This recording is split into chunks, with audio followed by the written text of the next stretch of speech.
Fala, minha galera, bom dia, boa tarde, boa noite, boa madrugada, você, aluno tríade que me acompanha aí do outro lado da tela. Por cá, professor Marcos Ribeiro, dando sequência ao nosso estudo da disciplina de Direito Penal. Hoje vamos tratar dos crimes contra a vida, tema de extrema relevância no seu edital e com certeza uma das questões provavelmente será sobre crimes contra a vida. Galera, quando a gente fala de crimes contra a vida, encontramos a sua disposição legal, a sua apresentação legislativa lá no Código Penal, no artigo 121, do artigo 121 ao artigo 128. Tá aí na tela para vocês anotarem. E aqui eu quero listar os 5 crimes contra a vida, beleza? Primeiro deles, o homicídio. Segundo, o feminicídio, que agora foi elevado à categoria de crime autônomo no artigo 121A, beleza? Induzimento, auxílio, instigação ao suicídio ou automutilação. Na sequência, o crime de infanticídio. E, por fim, o aborto e as suas modalidades. Fechado? Pronto. Presta atenção agora em uma observação programática aqui. Como o crime de feminicídio, ele é um crime novo, criado no ano de 2024, criado não, né? Ele foi criado em 16, mas é elevado à categoria de crime autônomo em 2024. Em 2016, ele nasce como uma qualificadora do homicídio. Em 24, ele alcança a sua emancipação, se tornando aí o artigo 121A, ocorrendo o fenômeno da continuidade normativa típica. Mas isso não é assunto para agora. Chama atenção para o feminicídio porque de tão importante que se tornou essa elevação a crime autônomo, eu gravei um bloco especial para ele, beleza? Então vamos tomar conhecimento aqui dos crimes contra a vida na sua estrutura originária e na sequência você vai ter aí a aula específica do crime de feminicídio. Fechado? Tranquilo? Pronto. Dito isso, vamos tratar aqui das características gerais dos crimes contra a vida. Aqui, todos os crimes contra a vida, beleza? O bem jurídico tutelado, o bem jurídico protegido, por óbvio, é a vida humana. A vida humana intra e extrauterina, a depender do tipo penal que esteja sendo analisado. Fechado? Se eu estou falando da vida humana, eu preciso determinar o início e o término dela. E presta atenção aqui. Se você pensar quando acontece a vida humana, talvez uma das hipóteses levantadas seja de que a vida humana ela ocorre a partir da fecundação. Quando o espermatozoide ele entra no óvulo, beleza? Se isso for considerado o início da vida humana, a gente pode ter a pílula do dia seguinte já sendo uma manobra abortiva. Beleza? Professor, mas se não for no momento da fecundação, vai ser quando? Fecundação, esse óvulo fecundado, ele cola na parede do útero. Esse processo de colar o óvulo fecundado na parede do útero, nós chamamos de nidação, beleza? Nidação. Quando o óvulo fecundado, ele acopla a parede do útero e assim dá-se início à gestação. Então, o início da vida, ele ocorre neste momento, beleza? O início da vida, ele ocorre neste momento. A partir de então, a gente pode ter a ocorrência de crimes contra a vida em regra. Pronto, já está determinado o início da vida. Em um primeiro momento, beleza? Já está determinado o início da vida. Precisamos determinar agora o seu término. Ora. Quando é que a vida humana ela se encerra? Se você olhou para a minha cara e respondeu, óbvio que a vida humana se encerra com a morte, você está certo. Mas para a sua prova, isso não é a resposta completa. A vida humana ela se encerra com a paralisação das atividades cerebrais, mais conhecida como a morte encefálica, beleza? Então, é comum a pessoa vir a óbito e ainda assim manter, por um curto período de tempo, algumas atividades vitais, como por exemplo a respiração, embora a sua atividade cerebral já tenha cessado, beleza? Então, se a vida ela inicia no processo de nidação e não fecundação para a doutrina majoritária, a vida ela se encerra com a morte encefálica, aí é totalmente pacífico. Beleza? Tranquilo? Show de bola. Todos os crimes contra a vida, galera, todos eles são crimes não transeuntes. Não transeuntes quer dizer o quê, professor? Preste atenção. Transeunte é aquilo que passa, tá bom? Aquele crime que não transeunte é aquele que não passa, exatamente. E não passa como, professor? Não passa sem deixar vestígios. O crime não transeunte, por obrigatoriedade, ele deixa vestígios. E vamos lá. Qual é o principal vestígio dos crimes contra a vida? A vítima, o cadáver, beleza? O cadáver. Ou as lesões provocadas na pessoa, no caso aí de auxílio, instigação, suicídio ou automutilação. Beleza?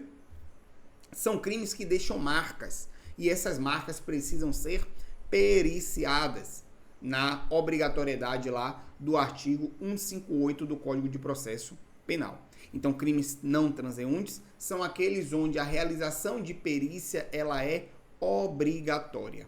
Fechado? Crimes não transeuntes significam aqueles que não passam sem deixar vestígios. Ora, se deixou vestígio, é obrigatória a realização da perícia.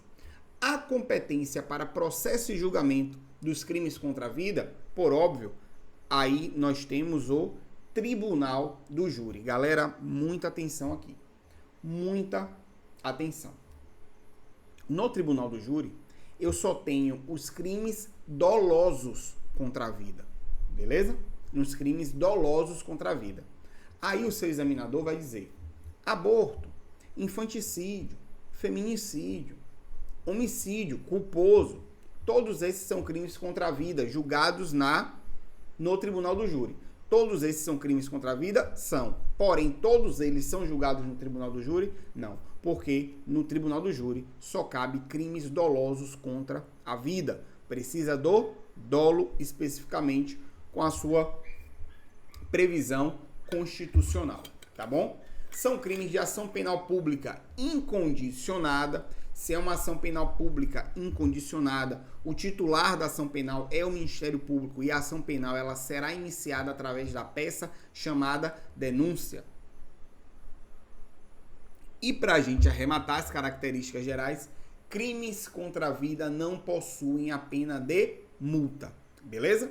Pronto. Galera, essas são as características gerais para todo e qualquer crime contra a vida. Recapitulando: homicídio, feminicídio, induzimento, auxílio, instigação, suicídio, automutilação, infanticídio e o crime de aborto e as suas variações. Passada aí as características gerais, vamos aqui tratar do crime mais antigo da face da Terra, que é o crime de homicídio. Beleza? Quando a gente trata do crime de homicídio, a gente tem que lembrar que a sua previsão está lá no artigo 121 do Código Penal. O texto, o preceito primário menor, mais enxuto que a gente tem no nosso ordenamento jurídico. E o que diz o crime de homicídio? Galera, no artigo 121 você vai encontrar matar alguém. Pronto. Matar alguém. E aí aqui a gente precisa entender o que são essas duas palavras, beleza? O que é matar? Matar, como a gente já viu, é produzir o encerramento da vida humana extrauterina. Repetindo, matar é produzir o encerramento da vida humana extrauterina, no caso do homicídio. Professor, por que extrauterina? Porque, galera, se for intrauterina, não vai ser o crime de homicídio, vai ser o crime de aborto. Porque a vida está dentro do útero. E aqui a gente precisa determinar um marco. Quando é que inicia a vida humana extrauterina? Calma para não confundir. Minutos antes, eu falei que a vida humana, na teoria concepcionista, ela se inicia no processo de nidação. Quando aquele óvulo fecundado, ele acopla na parede do útero. Essa é a vida humana no geral. A vida humana extrauterina, ela vai ter início quando? Professor, do nascimento com vida, ok. Mas quando é que inicia o nascimento?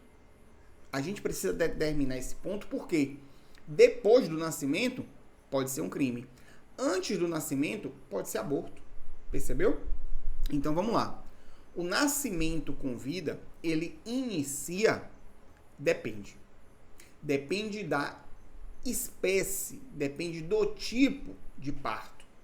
Se o parto for cirúrgico, comumente chamado aí de parto cesáreo, o nascimento com vida, ele inicia a partir da incisão, a partir do corte cirúrgico, beleza? Para o início ali das manobras de retirada do feto. Enquanto que no parto natural, o início da vida humana extrauterina, ele se dá nos primeiros sentidos da contração. As contrações abdominais para o ato de parir, ali a gente já conta como o início da vida humana extrauterina. Então, professor, quer dizer, se a mulher vai fazer um parto cirúrgico, ela vai para o hospital, porém, antes de sentar-se, de deitar-se na mesa de cirurgia, vem um indivíduo lá e acaba executando a morte do feto. Certo. Que crime é esse? Óbvio que vai ser um aborto. Por quê? Porque não tivemos ali ainda a abertura, a incisão para o parto. Compreendido, galera? Vida humana intrauterina e extrauterina. Quando é que eu tenho o início da vida humana extrauterina? Depende do tipo de parto. Se for cesárea, cirúrgico, a partir da incisão. Se for natural, a partir das contrações abdominais. Beleza? Como já estudamos nas características gerais, a consumação do crime de homicídio, ela ocorre com a morte encefálica. Beleza? Morte encefálica essa, que nada mais é do que a paralisação das atividades cerebrais. O crime de homicídio, ele possui como característica ser um crime bicomum. Por que, professor, bicomum? Porque, galera, ele é comum tanto no autor quanto na vítima. Qualquer pessoa pode praticar e qualquer pessoa pode ser vítima. Como diz minha avó, para morrer basta estar vivo. Pois bem, o crime de homicídio, ele não traz em si uma característica especial para a sua ocorrência, seja autor, seja vítima. Professor, mas tem aquela história do homicídio funcional. O homicídio funcional é uma qualificadora, mas qualquer pessoa pode matar e qualquer pessoa pode morrer. E se for policial, por exemplo, vai incidir uma qualificadora. Beleza? Compreendido? Show! Animus necandi é o chamado dolo de matar. E isso daqui você precisa identificar na prova. Como, professor? Galera, lembram de Rita? Lembram de Rita? Ô Rita, volta desgramada. Volta, Rita, que eu perdoo a facada. Ô Rita, não me deixa. Volta, Rita, que eu retiro a queixa. Galera, se ligue. Qual foi o crime que Rita da facada, ou melhor, que Rita da música praticou? Você consegue determinar? Não. Não consegue. Professor, foi uma lesão. A facada foi aonde? Foi no sofá? Foi na cama do casal? Foi na foto? Foi no álbum do casamento? Não diz onde foi a facada. Professor, mas presume-se, direito penal não trabalha com presunção, beleza? Não fica claro nesta poesia descrita, cantada pelo intérprete Thierry, qual foi a intenção de Rita ao dar a facada. se ela queria lesionar, se ela queria matar, se ela queria danificar algum objeto, beleza? Se ela quis matar por meio de uma facada, aí a gente tem o chamado dolo de matar, a intenção de matar, o chamado animus necandi, beleza? Animus necandi.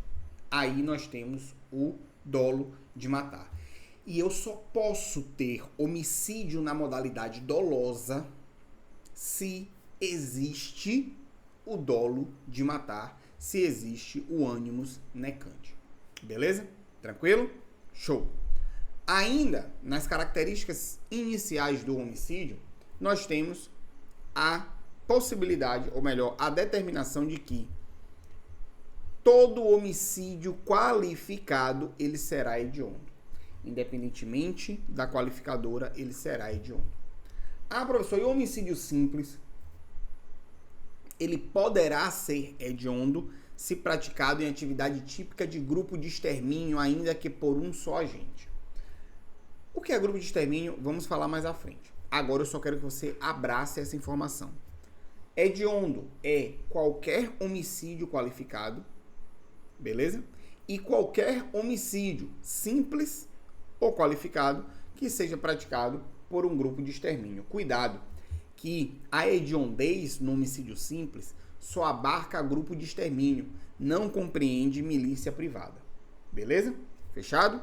Pronto. E com a pena, reclusão de 6 a 20 anos. Lembrando que nenhum crime contra a vida, ele possui a pena de multa. Vamos para o nosso próximo tópico, falar agora do homicídio privilegiado. E galera, o homicídio privilegiado é aquele onde nós temos, na verdade, uma causa de redução de pena, ou chamado uma causa de diminuição de pena. E o que é que temos lá no artigo 121, parágrafo 1º? Se o agente comete o crime impelido por motivo de relevante valor social ou moral, ou sob o domínio de violenta emoção, logo após injusta provocação da vítima, o juiz pode reduzir a pena de 1/6 a 1/3. Beleza? 1/6 a 1/3. Vamos entender aqui os detalhes, as minúcias do homicídio privilegiado. Primeiro deles, a primeira possibilidade de homicídio privilegiado, o chamado relevante valor social. Quando falamos do relevante valor social, deve ser levado em consideração um motivo coletivo, um motivo para aquela sociedade.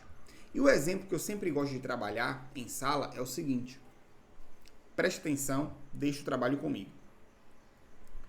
Imagine que um serial killer,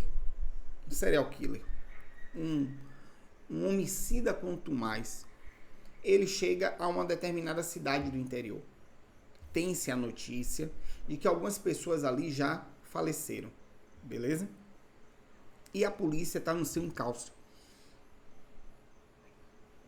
A polícia está ali realizando buscas. Eu, Marcos, para proteger a minha família e a sociedade, eu penso, não vou ficar em casa esperando ele não. Eu vou até ele.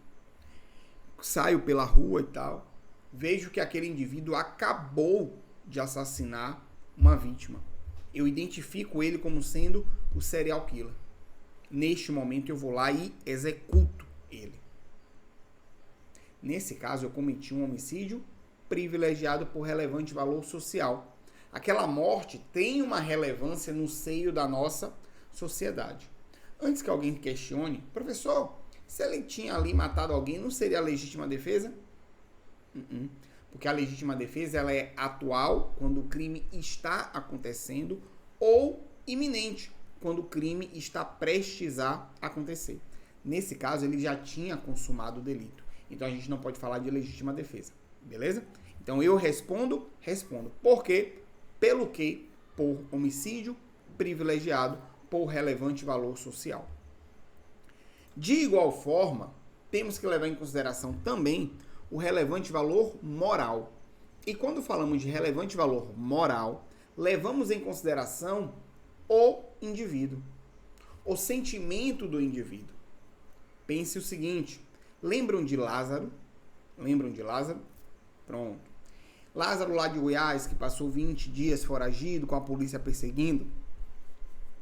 Pois bem, imagine que Lázaro foi até a casa de João das Couves e abusou sexualmente das mulheres na casa de João, sua esposa e sua filha, e matou as duas. João das Couves não estava em casa no momento. João das Couves, então, quando chega em casa, que recebe a notícia, ele promete que vai atrás de Lázaro. Então, João das Couves sai em caçada de Lázaro, encontra Lázaro e ele mata Lázaro. A pergunta que eu quero trazer para vocês: João das Couves responderá pelo crime de homicídio? Perfeitamente. Porém, com a causa de diminuição de 1/6 a 1/3. Por quê? Porque ele praticou imbuído, movido por relevante valor moral, relevante valor pessoal, que diz respeito ao próprio indivíduo. Beleza? Tranquilo? Então, relevante valor social, algo para o coletivo. Relevante valor moral, individual. Fechado? E ainda temos a terceira e última hipótese. Sob o domínio de violenta emoção, a qualquer tempo, não. Logo após injusta provocação da vítima. Galera, quero chamar a atenção de vocês para o domínio. Para aqui o domínio de violenta emoção. Por que, professor, chama a atenção? Porque temos como uma causa agravante genérica, lá do artigo 61, a chamada influência de violenta emoção. Galera, para reduzir a pena do homicídio, como homicídio privilegiado, eu preciso do domínio. Professor, tem diferença? Tem. Domínio de violenta emoção é quando o indivíduo ele fica cego de raiva, possuído por uma ira, possuído por uma violenta emoção. A influência, o indivíduo ele ainda tem um grau de determinação, ele ainda tem um grau de escolha. Quer um exemplo prático? Você, durante a sua adolescência, você teve algumas amizades que a sua mãe ela não gostava. E essas amizades podem ter, eventualmente, lhe oferecido, feito a você algumas propostas que sua mãe não concordaria. Beleza? Perceba, você estava sendo influenciado por amizades ruins, mas a decisão de adotar aquele comportamento ou não coube a quem? Coube a você. Por mais que ficasse as amizades te influenciando negativamente, a decisão de escolha é sua. Por isso que na influência você ainda tem um grau de autodeterminação. No domínio, não. No domínio, o indivíduo ele fica possuído por uma violenta emoção logo após a injusta provocação da vítima. É a chamada retorção, aquela reação imediata à injusta provocação. Beleza? Tranquilo? Nesse caso, a gente tem aí a possibilidade de redução de pena de 1/6 a 1/3. Então, recapitulando o homicídio privilegiado para a gente fechar esse bloco. Relevante valor social diz respeito à coletividade, relevante valor moral diz respeito ao indivíduo, ou sob o domínio de violenta emoção, a qualquer tempo? Não.